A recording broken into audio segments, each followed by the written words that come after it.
तो तुम इसको छोड़ दो आश्रम में। है तो आध्यात्मिक रूपक, पर बाहर से ही समझ लो। उनका आश्रम में छोड़ दो हमारे नारद। अब नारद तो घुमंतु आए, अब उनका कौन सा स्थिर आश्रम है? उनको श्राप लगा है कि जब तक गाय दुही जाती है, गौ दोहन काल से ज़्यादा कहीं रुक ही नहीं सकते, श्रापित हैं। ब्रह्मबोध में लगे रहते हैं, पर एक पृथ्वी के एक जगह पे नहीं रहते। पृथ्वी स्वयं घूम जाती, उनको घूमने की जरूरत नहीं पड़ती, तो उनका घूमना हो जाता है नारद का। नारद नहीं घूमते, पर पृथ्वी घूमती है तो ना ये माना जाता है कि ना सूर्य, पृथ्वी घूमने से कहते हैं सूर्य घूम रहा है। तो नारद जी कहीं रुकते नहीं, क्योंकि पृथ्वी जो है 40,000 किलोमीटर की है, पर बीच में उसकी परिधि 24 घंटे में एक चक्कर 40,000 किलोमीटर का लगाती है, और वैसे तो करोड़ों किलोमीटर का लगाती है सूर्य की परिधि में, करोड़ों अरबों किलोमीटर।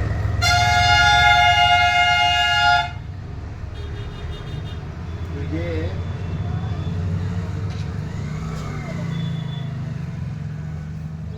नारद जी जो है वो बोले हमारे आश्रम में भेजते, मैंने उनका आश्रम व्यापक है, यहाँ पर भी ओम का जाप होगा, वहीं उनका आश्रम होगा, सीधा सीधा सार वस्तु। तो कयादु को उन्होंने कहा ओम नमो भगवते वासुदेवाय का जाप करो। ओम आया कि नहीं? गर्भवती थी कि नहीं? कोई राक्षस पैदा हुआ कि भगवान का भक्त पैदा हुआ? तो जब वो अभी आध्यात्मिक रूप बन गया, एक तो नारद जी का आश्रम कभी हो ही नहीं सकता,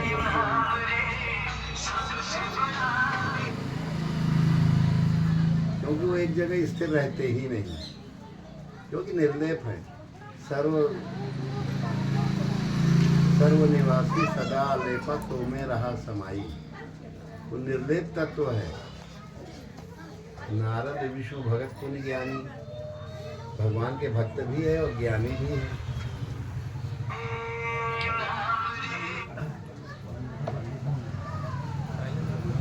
आत्मज्ञान में सदा रहते हैं। क्या भगवान के भक्त और ज्ञानी चलते रहे? नहीं, वो नहीं चलते, दुनिया चलती। तो लोगों को लगता है ये भी चल रहे हैं। तो कयादु को उन्होंने कहा कि ओम नमो भगवते वासुदेवाय का जाप करो, तुम्हारे ऊपर जो शत्रुओं का प्रहार है वो नहीं होगा। ओम का जाप करने से शत्रु अपने आप आर्य बन जाते हैं। आर्य का मतलब, हिंदू का मतलब हिंसा को जो दूर करे, आर्य का मतलब जो शत्रु को अरण कर दे, काट डाले। तो ओम का जाप हमारे आर्यों का, सनातन धर्मियों का बहुत बड़ा हथियार है।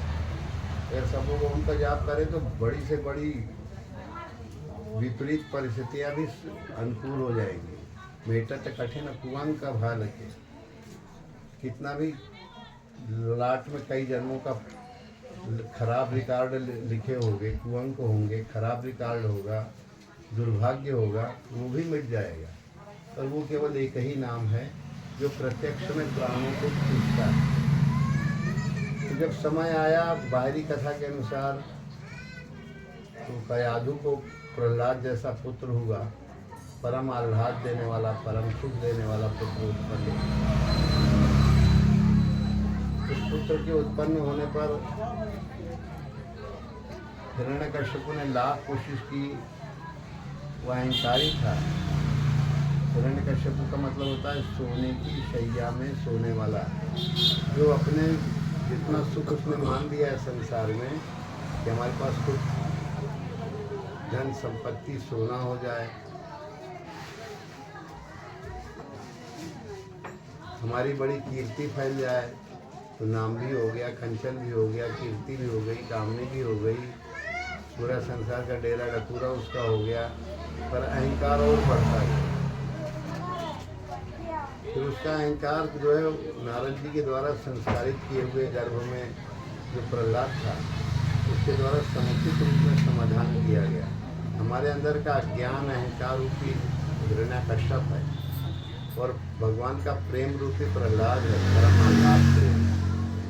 और जब ओम का जाप करते करते करते करते, ओम नमो भगवते वासुदेव का मतलब है कि ओम परमात्मा का प्रतीक नाम है, उसको हम नमन करते हैं, क्योंकि सर्वत्र सर्वनिवासी सदा लेपा तो में रहा समाई। सर्वनिवासी सदा लेपा नानक जी के एक भजन का है, सर्वनिवास सदा अलेपन तो में रहा, निर्लेप तत्व है हमारे अंदर है, और उसका असली नाम पकड़ नहीं पाते। सार नाम, सत्य नाम, आदि नाम, अमृत नाम पकड़ नहीं पाते।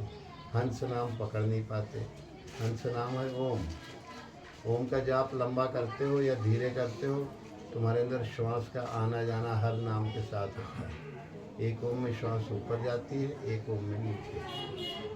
जितना कचरा है वो बाहर निकाल देता है, जितना सात्विकता है तुम्हारे अंदर भर देता है। ओम का जाप करने से न तो गर्भवती महिला को मनाइए, न सामान्य महिला को मनाइए, कोई भी व्यक्ति हो, परम अज्ञानी हो, वो भी अब अगर ओम का जाप करने लगे तो उसका मन ऊर्ध्वमुखी हो जाएगा। ऊर्ध्वमुखी होने से उसका कल्याण हो जाएगा। जो अभी तक अज्ञान के कारण जकड़ा हुआ था, पाप ही पाप में लपटा हुआ था, उसका निवारण हो जाएगा। क्योंकि अभी हम बता रहे थे वहाँ पर प्रवचन में कि अपनी जीभ को नीचे वाले दांत की जड़ में लगा लो तो केवल ओम नाम ही निकलता है, और कोई नाम निकलता ही नहीं। नीचे वाले दांत की जड़ के नीचे एक नस है जो जीभ की जड़ से नीचे वाले दांत की जड़ तक गई, और ऊपर वाली जड़ वो नस जाते जाते एक छोटा सा सरसों बराबर दाना है, राई सरसों, उस गांठ के ऊपर जीभ की नोक लगा दो। तुम्हारे मुंह खोलोगे तो भी ओम निकलेगा, और अंदर देखोगे अपने मुंह को तो उसमें ओम ही ओम निकलेगा।